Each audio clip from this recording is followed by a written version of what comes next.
तो कहानी की शुरुआत में हम एक आदमी को देखते हैं जो कि एक शेफ था, जिसका सपना दुनिया का सबसे बड़ा डेजर्ट तैयार करने का था, जिसके लिए वो शेफ बहुत मेहनत करता है और कई सालों तक अपनी स्किल को शार्प करता है। जिसके बाद वो शेफ एक कुकिंग कंपटीशन में पार्टिसिपेट करता है, जहां पर दुनिया के सभी बड़े बड़े शेफ एक दूसरे से कॉम्पीट कर रहे थे और वो शेफ उस कंपटीशन को जीतने के लिए अपनी जिंदगी का सबसे खूबसूरत और बड़ा डेजर्ट तैयार करता है, जो कि एक फीनिक्स था, जिसे देखकर दूसरे सभी शेफ को लग रहा होता है कि वो लोग किसी भी कीमत पर इस कंपटीशन को नहीं जीतने वाले हैं और उस शेफ का दुनिया का सबसे बड़ा डेजर्ट बनाने का सपना पूरा हो जाएगा। लेकिन उसका ये सपना पूरा होने से पहले ही उस शेफ के ऊपर उसका बनाया हुआ डेजर्ट गिर जाता है, जिससे उसकी डेथ हो जाती है और मरते समय वो शेफ गॉड से लाइफ में एक दूसरा चांस मांगता है ताकि वो अपने इस सपने को पूरा होते हुए देख सके। जिस पर गॉड उस शेफ को एक दूसरी दुनिया में रिकारनेट कर देते हैं, जहां पर उसका जन्म माइल्स मॉर्टिन नाम के एक बच्चे के रूप में होता है, जो एक नोबल जनरल का बेटा था और एक नोबल होने के बावजूद भी माइल्स के फादर इक्वालिटी में विश्वास करते थे और अपने लोगों की मदद करने की पूरी कोशिश करते थे और माइल्स को भी उनके लोगों के लिए एक अच्छा और दयालु इंसान बनने की सीख देते हैं। और ऐसे ही कई साल बीत जाते हैं और अब माइल्स 9 साल का हो गया था, जिस पर उसके फादर माइल्स की शॉर्ट ट्रेनिंग स्टार्ट करवा देते हैं ताकि माइल्स एक अच्छा स्वॉर्डमैन बन सके। लेकिन माइल्स शॉर्ट चलाने में उतना माहिर नहीं होता है, फिर भी उसके फादर को यकीन होता है कि माइल्स कम से कम एक नाइट जरूर बन सकता है। जिसके बाद वो दोनों अपनी ट्रेनिंग जारी रखते हैं, जहां पर माइल्स के फादर सिर्फ अपने एक हाथ का इस्तेमाल कर रहे होते हैं और माइल्स को बताते हैं कि बैटलफील्ड पर अपनी तलवार को खोना बिल्कुल मौत के बराबर है, इसलिए माइल्स को अपनी स्वॉर्ड स्किल को और शार्प करना होगा। जिस पर माइल्स भी अपने फादर को पूरी डेडिकेशन के साथ फॉलो कर रहा होता है और अपने फादर के हर एक अटैक को ब्लॉक करने की कोशिश कर रहा होता है।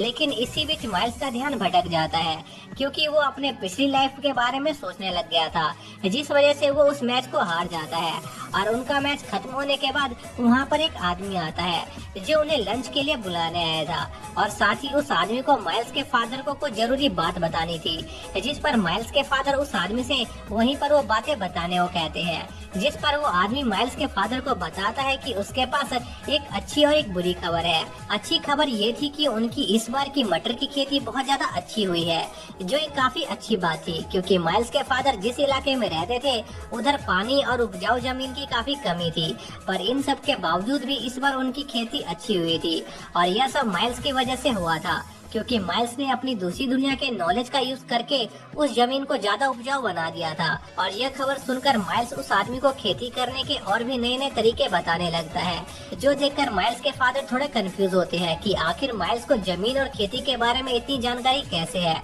पर माइल्स उन्हें सच नहीं बता सकता था कि वो दोबारा रिकार्नेट हुआ है, इसलिए वो उनसे झूठ बोल देता है कि उसे ये आइडिया सपने में आया था। जिसके बाद वो आदमी उन्हें बुरी न्यूज के बारे में बताना शुरू करता है, जो कि 50 लुटेरों के बारे में थी, जिन्होंने हाल ही में पास के विलेज पर अटैक करके उसे डिस्ट्रॉय कर दिया था और अब वो लोग उनके विलेज की तरफ बढ़ रहे थे, जिस वजह से माइल्स की मदद से उगाई हुई सारी फसलों का डिस्ट्रॉय होने का खतरा काफी बढ़ गया था। जिस पर माइल्स के फादर उस आदमी से पूछते हैं कि आखिर उन लुटेरों को इस विलेज तक पहुंचने में कितना समय लगेगा, जिस पर वो आदमी बताता है कि उनके पास सिर्फ 1 महीने का समय है और इस समय के अंदर ही उन्हें सभी विलेजर्स को उन लुटेरों से लड़ने के लिए तैयार करना होगा। पर माइल्स को यह प्लान ठीक नहीं लग रहा था क्योंकि वो 1 महीने के अंदर मुश्किल से 30 लोगों को ही बैटल के लिए तैयार कर पाएंगे। ऊपर से अगर लुटेरों ने उनके विलेज को चारों तरफ से घेर लिया तो उनके जिंदा रहने की उम्मीद बिल्कुल 0% हो जाएगी और वो लोग दूसरे नॉर्मल से भी मदद नहीं मांग सकते थे क्योंकि वो लोग पहले ही उन लुटेरों के हाथों हार चुके थे। जिस पर वो आदमी माइल्स को उनके ट्रम्प कार्ड की तरह यूज करने का आइडिया देता है, जिस पर माइल्स के फादर भी तैयार हो जाते हैं क्योंकि माइल्स अपनी एज के हिसाब से काफी स्किल्ड था। इसलिए माइल्स के डैड साइंटिफिकेशन सेरेमनी को शुरू करने का फैसला करते हैं, जिससे माइल्स की मैजिकल एबिलिटी अनलॉक हो जाएगी। जिसके बाद माइल्स और उसके डैड वापस घर जाते हैं, जहां पर माइल्स के फादर अपनी वाइफ को माइल्स की साइंटिफिकेशन सेरेमनी की तैयारी करने को कहते हैं, जो सुनकर माइल्स की मॉम को माइल्स की चिंता होने लगती है क्योंकि माइल्स की साइंटिफिकेशन सेरेमनी 13 से 15 साल की एज में होने वाली थी और उसकी मॉम अब तक माइल्स को एक नॉर्मल बच्चे की लाइफ जीने देना चाहती थी। जिस पर माइल्स के डैड अपनी वाइफ को तसल्ली देते हैं कि माइल्स को कुछ नहीं होगा क्योंकि वो अपनी एज के हिसाब से काफी पावरफुल और इंटेलिजेंट है। जिस पर माइल्स की मॉम साइंटिफिकेशन सेरेमनी की तैयारी करने लगती है और माइल्स को तैयार कराने ले जाती है, जहाँ पर माइल्स की मदर और उसकी सिस्टर माइल्स को लड़कियों वाली ड्रेस पहना देते हैं और उसके चेहरे पर मेकअप लगा देते हैं, जिस वजह से माइल्स पूरा जोकर की तरह लग रहा था और उसके फादर भी उसे इस चीज से नहीं बचा सकते थे। जिसके बाद माइल्स अपने फादर के साथ कैपिटल जाने के लिए निकलने लगता है,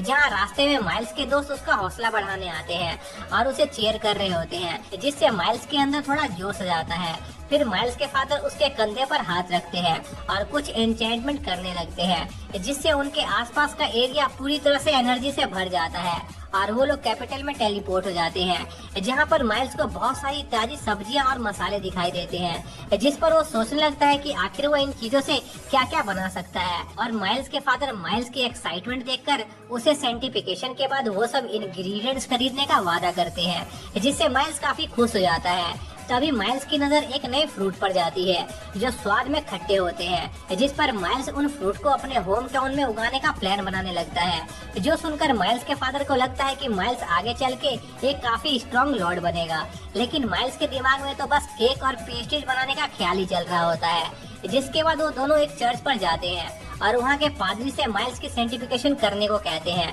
ताकि वो उसका मैजिक अनलॉक कर सके। जो सुनकर वो प्रीस्ट थोड़ा शॉक होता है, क्योंकि साइंटिफिकेशन एक काफी क्रूर प्रोसेस थी, जिसमें यूजर के मैजिक को अनलॉक करने के लिए यूजर को एक चेयर से बांधकर उसे एक कड़वी दवाई पिलाई जाती थी ताकि वो उनका मैजिक मेजर कर सके। जिसके बाद उन्हें एक अंधेरे कमरे में बंद कर दिया जाता था, जिस वजह से ज्यादातर बच्चे रोने लगते थे। पर माइल्स उन सभी से अलग था, क्योंकि वो पूरे टाइम बस डिफरेंट स्वीट्स की रेसिपी के बारे में सोच रहा था, जो देखकर माइल्स के फादर और वो प्रीस्ट भी काफी शॉक थे। जिसके कुछ समय बाद माइल्स को कुछ गोल्डन लाइट दिखाई देती है जो उसकी बॉडी के अंदर अब्सॉर्ब हो जाती है। जिसके बाद प्रीस्ट साइंटिफिकेशन के लास्ट प्रोसेस स्टार्ट करते हैं, जिसमें वो माइल्स को एक स्पेल पढ़कर सुनाने वाले थे और अगर माइल्स का मैजिक अनलॉक हो गया होगा तो वो उस स्पेल को समझ जाएगा। जिसके बाद प्रीस्ट उस स्पेल को पढ़ते हैं और माइल्स उन्हें समझ जाता है, क्योंकि वो स्पेल खुद एक मैजिक था। जिसके बाद कई सारे गोल्डन ऑब्स माइल्स की बॉडी के अंदर अब्सॉर्ब हो जाते हैं और जैसा माइल्स के फादर ने माइल्स से प्रॉमिस किया था,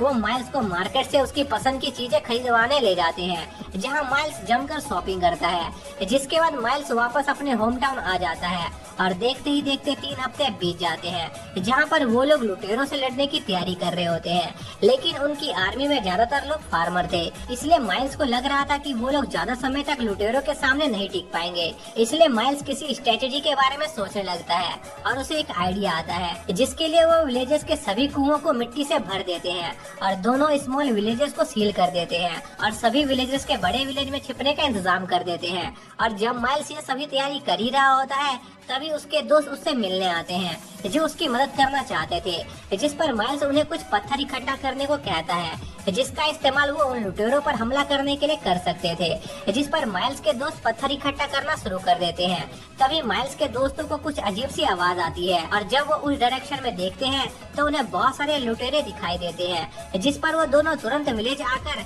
माइल्स के फादर को ये इन्फॉर्मेशन देते हैं, जिस पर माइल्स के फादर सभी विलेजर्स को अपनी जान और घर को बचाने के लिए लड़ने को कहते हैं। लेकिन सभी विलेजर्स को उन लुटेरों से लड़ने में काफी डर लग रहा था। जिस पर माइल्स के फादर उन सभी को एक जोशीला भाषण देते हैं, जिससे उन लोगों में वापस से लड़ने की हिम्मत आ जाती है। तभी माइल्स के फादर के दोस्त उन्हें बताते हैं कि लुटेरे उनके विलेज पर रात में अटैक करने का प्लान बना रहे हैं। जिस पर माइल्स के फादर अपने सभी आदमियों को उनकी बैटल पोजीशन पर जाने को कहते हैं। पर माइल्स के फादर के दोस्त को इस प्लान में थोड़ी कमी लग रही होती है, जिस पर वो माइल्स से उसका ओपिनियन पूछते हैं। जिस पर माइल्स अपने डैड और उस आदमी को अभी जाकर उन लुटेरों पर हमला करने को कहता है, क्योंकि उन्होंने ये चीज एक्सपेक्ट नहीं की होगी। और सोचने वाली बात यह होती है कि माइल्स के फादर माइल्स की बात मान भी जाते हैं, जबकि माइल्स सिर्फ एक 9 साल का बच्चा था। ऊपर से उसकी हॉबी पेस्ट्री बनाने की होती है, जो इस बैटल को कुकिंग कंपटीशन समझ रहा था। जिसके बाद माइल्स के फादर अपने साथी के साथ उन लुटेरों के अड्डे पर जाते हैं और उन्हें ऑफ गार्ड पकड़ लेते हैं और उन पर अटैक कर देते हैं। इसी बीच हम विलेजर को देखते हैं जो अपने जनरल की गैर मौजूदगी में विलेज को प्रोटेक्ट कर रहे थे और अपने ट्रैप्स को सेट कर रहे होते हैं। इसी बीच हम माइल्स के फादर को देखते हैं जो उन गार्ड्स लुटेरों पर अटैक कर देते हैं और उन्हें तेजी के साथ हराने लगते हैं। लेकिन उन लुटेरों का लीडर काफी एक्सपीरियंस होता है और अपने पार्टनर को सही कमांड देकर माइल्स के फादर के एम्बुश को रोक देता है। जिस पर माइल्स के फादर के पास वहाँ से भागने के अलावा और कोई चारा सहारा नहीं होता और वो लुटेरे माइल्स और उसके फादर का पीछा करने लगते हैं। लेकिन असल में माइल्स के फादर का यही प्लान होता है और वो लुटेरे उनके चाल में फंस जाते हैं। तभी माइल्स अपने फादर को सिग्नल देता है, जिसके बाद विलेज में मौजूद सभी बच्चे उन लुटेरों पर फायर रॉक्स और पत्थरों से अटैक करने लगते हैं, जो देखकर वो लुटेरे काफी शॉक होते हैं और उन्हें काफी दिक्कत आ रही होती है। और इस मौके को देखकर माइल्स के फादर और उनकी रेबल आर्मी भी उस बैटल को ज्वाइन कर लेती है और उन लुटेरों का काम तमाम करने लगती है।